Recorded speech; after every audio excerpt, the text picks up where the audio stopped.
यकीन हो या ना हो, बात तो यकीन की है। यकीन हो या ना हो, बात तो यकीन की है। हमारे जिस्म की मिट्टी इसी ज़मीन की है। हमारे मुल्क के सब लोग हैं भाई भाई। ये दूरियों की सियासत किसी कमीन की है कि बहुत से रंग शामिल हैं इसे मिलकर सजाने में। बहुत से रंग शामिल हैं इसे मिलकर सजाने में। फ़कत ये एक भगवा रंग की तस्वीर थोड़ी है, सभी का ही बराबर हक है इस गुलशन पे नादानो। ये हिंदुस्तान किसी के बाप की जागीर थोड़ी है। लहरों को साहिल की दरकार नहीं होती, हौसला बुलंद हो तो कोई दीवार नहीं होती। लहरों को साहिल की दरकार नहीं होती, हौसला बुलंद हो तो कोई दीवार नहीं होती। और जलते हुए चिराग ने आंधियों से ये कहा, जलते हुए चिराग ने आंधियों से ये कहा, उजाला देने वालों की कभी हार नहीं होती। तो ये जो लोग कम भी अगर आपको लग रहे हैं आज इस लॉकडाउन के माहौल में, तो मैं आपको बता दूं ये जो चंद लोग आपको दिखाई दे रहे हैं इनके जो हौसले हैं वो बुलंद हैं। और यहाँ से जो रोशनी की लहर है वो पूरे भारत के अंदर छाई हुई है। इस किसान ने जो है हर एक जनता को जगाने का काम किया है। पूरे 6 महीने हो चुके हैं इस खुले आसमान के नीचे कि सर्दियों के अंदर भी यही हौसला रहा, गर्मी के अंदर भी वही जज्बा है। और आगे इसी तरह से रोशनी को बढ़ाते रहेंगे जब तक कि हमारे जो नेताओं की जो बातें हैं, जो हमारे बिलों को वापसी नहीं करेंगे, ये जो हमारी डिमांड है उसको नहीं मानेंगे, इसी तरह से ये रोशनी हिंदुस्तान के अंदर फैलती नजर आएगी। खाली तंबू जीतेंगे लड़ाई, खाली तंबू जीतेंगे आंदोलन? नहीं, खाली तंबू कहाँ दिखाई दे रहे हैं। अगर आप तंबुओं में जाएंगे तो 5, 6, 10 लोग हर एक तंबू में नजर आएंगे आपको। कैसे आप रोड पे इसलिए दिखाई नहीं दे रहे ना कि ये लॉकडाउन चल रहा है। कैसे आप कह रहे हैं कि नौजवान भी दिखाई देंगे, बूढ़े बुजुर्ग भी दिखाई देंगे और नौजवान साथी भी दिखाई देंगे यहाँ पर। कैसे आप जिधर नजर डालिए, देखिए आप इधर को दिखाइए ना। तो लोग कम नहीं हुए बॉर्डर पे? नहीं, लोग कम नहीं हुए। कुछ अगर घर चले गए तो वो वापसी आ रहे हैं। ऐसा है कि अगर 2-4 लोग घर चले भी जाते हैं तो 4-5 लोग और आ जाते हैं, फिर 4-5 लोग वो चले जाते हैं तो दूसरे नए आ जाते हैं। इस तरह से लगातार ये से जा रहे हैं, लोग आ नहीं रहे। नहीं, कैसे कह रहे हैं आप नहीं आ रहे? मैं गया था पीछे 1-1.5 महीना, मैंने जो काम किया है घर पे, मैं काम करने के बाद फिर यहाँ आंदोलन में दोबारा वापसी आया हूँ। तो कैसे कह सकता हूँ, जब मैं जाके आ सकता हूँ तो दूसरे कैसे नहीं आ रहे हैं? आप कैसे कह रहे हैं कि नहीं आ रहे? आप आंदोलन में क्या कमी नजर आ रही है आपको? आंदोलन में आंदोलन के अंदर कोई कमी नजर नहीं आ रही है। जिस तरह से आपने देखा होगा आंदोलन पूरी तरह से सक्सेस और सफलता पाता हुआ नजर आ रहा है। आपने देखा होगा किसान भाइयों ने कहा था कि हम बंगाल जाएंगे और वहां पर जाकर जो है बीजेपी सरकार को ये दिखाएंगे कि यहाँ पर जो किसान आ रहा है, जनता को जगा रहा है, उसका खामियाजा आपको भुगतना पड़ेगा। और वही हुआ।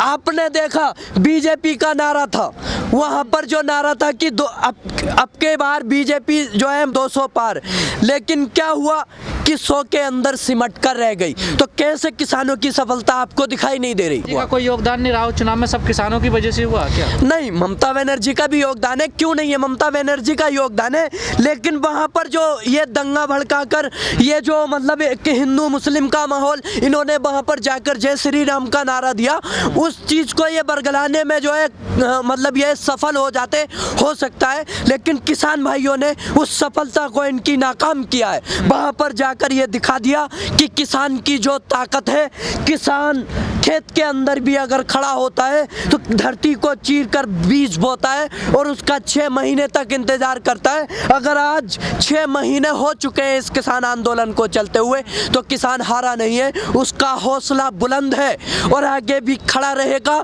जब तक कि ये सरकार किसानों के आगे घुटने नहीं टेक देती। जो हरी टोपी और वाइट कुर्ता पहनकर आते थे वो लोग नजर नहीं आ रहे, कहाँ चले गए? सब गायब हो गए क्या? नहीं, हरी टोपी और वाइट कुर्ता, देखिए मैं भी हरी टोपी टोपी मेरी जेब के अंदर है और मैं वाइट शर्ट पहने हुए हूँ।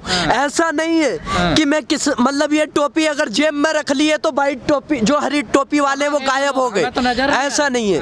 आप देखेंगे, देखिए पिंडाल के अंदर अभी भी जो है लेक्चर चल रहा है, पूरे प्रोटोकॉल के तहत वहाँ पर जो बैठ के मतलब मंच चालू है। तो आप ये पहले तो देखिए, आप कहते हैं मोदी जी झूठ बोलते हैं, किसानों ने भी झूठ बोलने का वो ले लिया क्या? नहीं किसानों ने क्या झूठ बोला, हाँ। क्या झूठ बोला? सच्चाई से क्यों भाग रहे हो? नेता है तुम्हारे बॉर्डर पे, बताइए। नेता कैसा नहीं है? हमें तो राकेश कोई टिकैत जी, नहीं मिल रहा। राकेश टिकैत जी कल भी मेरी उनसे विजिट हुई है। शाम जो मैं गया था तो वहाँ पर जो है पुल के नीचे बैठा हूँ मैं, उनसे बातचीत हुई है। राकेश टिकैत जी चला लेंगे, लोगों की जरूरत पड़ेगी ना आंदोलन चलाने की। देखिए हर बॉर्डर पे किसान नेता हैं और भी किसान हैं। आप यहाँ पर देखिए कितने सारे किसान हैं, 200-250 लोग जो मतलब इनके तंबुओं के अंदर हैं। आप कैसे कह रहे हैं कि मतलब किसान 200 नहीं है? लोग हैं, मानते इस बात को आप? हैं? 200 लोग हैं, मानते इस बात को आप? मतलब 200 लोग मतलब ये चीज थोड़ी है, 200 लोग थोड़ी हैं यहाँ पर। 200 लोग तो 200-250 लोग नहीं, 200-250 लोग तो अभी आप जो देख रहे हैं ये मंच चल रहा है और यहाँ पर घूमते हुए नजर आ रहे हैं। बाकी जो यहाँ पर जो 100-150 तो आपने देखा होगा, ये तंबू होंगे, ये मकान होंगे जो बना हुए हैं, आपने देखा है नहीं? पर हवा में उड़ रहे हैं, इनमें कोई नहीं, हवा में उड़ रहे हैं तो उनको संभाल भी रहे ना। अगर कोई गिर जाता है तो उसको संभाल लिया जाता है ना।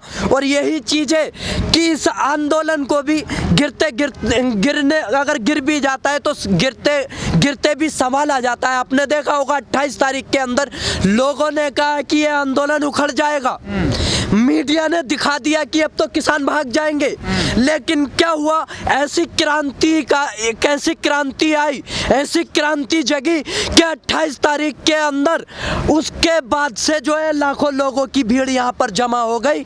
और आज भी पोजीशन यही है कि अगर राकेश टिकैत जी हमारे नेता लोग यहाँ पर खड़े होकर कह दे कि लाखों लोगों की आवश्यकता है तो इकट्ठे हो जाएंगे एक दिन के अंदर। मजबूत करने के लिए रणनीति बनानी पड़ेगी किसान नेताओं को। बिल्कुल पूरी तरह रणनीति बनाए हुए हैं। अभी लॉकडाउन की वजह से जो है एक आगे को जो है उसको बढ़ाया नहीं है, लगातार उसी वे में रखा है। और जैसे ही ये लॉकडाउन खत्म होगा हम उस रणनीति पर भी काम करेंगे जो हमारे नेताओं ने बनाई है। जो वहाँ से आदेश मिलेंगे, जो हमारे नेता आदेश देंगे, उस पर हम काम करेंगे आगे चल के। रणनीति तो बहुत बनाई थी किसानों ने, भारत बंद भी किया, चक्का जाम भी किया, रोड भी बंद किए। जी बिल्कुल, सरकार पे कोई फर्क नहीं पड़ा, रेल का भी चक्का जाम किया। सरकार पे पूरी तरीके से असर पड़ा है। आपने देखा होगा बंगाल के अंदर तो इनको धूल चटाने का काम किया, लेकिन उत्तर प्रदेश के अंदर जो अभी पंचायत चुनाव हुए, जो ग्राम चुनाव हुए, वहां पर पूरी तरह से आप देखिए जैसे कि जो मौजूदा में सरकार होती है उसके जो है जिला पंचायत सदस्य ज्यादा जीता करते हैं, लेकिन वहां पर जी बिल्कुल। टिकैत जी मुजफ्फरनगर जिले से आते हैं, बीजेपी सबसे बड़ी पार्टी बनकर उभरी है पार्टियों में, राजनीतिक पार्टियों में 13 सीट जीती है 43 में से, और निर्दलीयों ने जीती है। देखिए निर्दलीय सबसे जो आजाद जो लोग हैं उन्होंने उनकी सबसे बड़ी जीत है। दूसरी जो पार्टी बन के आई है वो सपा की आई है, ये तीसरे नंबर पे पहुंच गई। मैं मुजफ्फरनगर जिले की बात कर रहा हूँ। देखिए किसी जिले में हो सकता है, लेकिन अगर पूरे उत्तर प्रदेश का आप जो है भूगोल निकालेंगे, पूरे उत्तर प्रदेश में देखेंगे तो वहां पर जो है इसके सबसे बचा नहीं रहे, पूरे देश का ठेका ले रहे हो आप। नहीं, कैसे नहीं बचा रहे अपने घर को? कह रहे कि एक नहीं, उत्तर प्रदेश हमारा घर नहीं है। एक भी कार्यकर्ता बीजेपी का नहीं जाएगा। मुजफ्फरनगर जिले में 13 क्यों जीत गए जिला पंचायत? देखिए हर जगह हो सकता है कि हमारी आवाज वहां तक नहीं पहुंची हो, उस जगह भी हम आगे विधानसभा में जो आगे आने वाला विधानसभा चुनाव है उस जगह भी हम काम करेंगे और ये बताएंगे जनता को कि आज जो हाल चल रहा है, आज जो ये तानाशाही सरकार 170 दिन से यहाँ पर किसान बैठे हुए उनकी मांग को नहीं सुन रही है, उनकी आवाज को नहीं सुन रही है, जो MSP पे किसान कानून चाहते हैं उसको नहीं लिखित में दे रही है। तो इसी तरह से आगे भी जो है आने वाले चुनाव में आप इसको धूल चटाने का काम करिए। आपके पास जो पावर है, एक वोट की पावर है, आप अपने मत से इसको जो है गिराने का काम करेंगे। हम जगह जगह जाकर यही काम कर रहे हैं कि बहुत से रंग शामिल हैं इसे मिलकर सजाने में, बहुत से रंग शामिल हैं। इसे मिलकर सजाने में फ़कत ये एक भगवा रंग की तस्वीर थोड़ी है, सभी का ही बराबर हक है इस गुलशन पे नादानो। ये हिंदुस्तान किसी के बाप की जागीर थोड़ी है। जैसे कि आज माहौल बना रखा है मोदी जी ने, जगह जगह जाकर जो है ये हिंदू मुस्लिम करते हैं, जैसे कि ये माहौल आज कड़वाहट का बना रखा है, कड़वा कसेला कर दिया माहौल मुल्क का, नफरत का जहर दे दिया हर एक जुबान को। लालच में राजपाट के एक चाय वाले ने, लालच में राजपाट के एक चाय वाले ने बर्बाद करके रख दिया हिंदुस्तान को। जैसे कि आपने देखा होगा एक सीएम पद के लिए बंगाल में जाकर लाखों की सभाएं, इन्होंने लाखों लोग बुलाकर वहां पर सभाएं की और वहां पर जो है बरगलाने का काम किया और वहां पर इस महामारी से जो है लोगों को जोड़ने का काम किया, जो लॉकडाउन का पालन नहीं किया। और आज जो लॉकडाउन चल रहा है और जो लोगों की ये जो है नाकामी रही है, तो मैं बताना चाहूँगा कि यकीन हो या ना हो, बात तो यकीन की है। यकीन हो या ना हो, बात तो यकीन की है। हमारे जिस्म की मिट्टी इसी ज़मीन की है। हमारे मुल्क के सब लोग हैं भाई भाई। ये दूरियों की सियासत किसी कमीन की है, तो ये जो दूरियां बनाने का काम सरकार कर रही है, उसको हम प्यार मोहब्बत में भाईचारे में बांटने का काम ये किसान करेंगे। और जो हमारे भारत की संस्कृति है, हमारा जो भाईचारा है, उसको जो है बरकरार रखेंगे।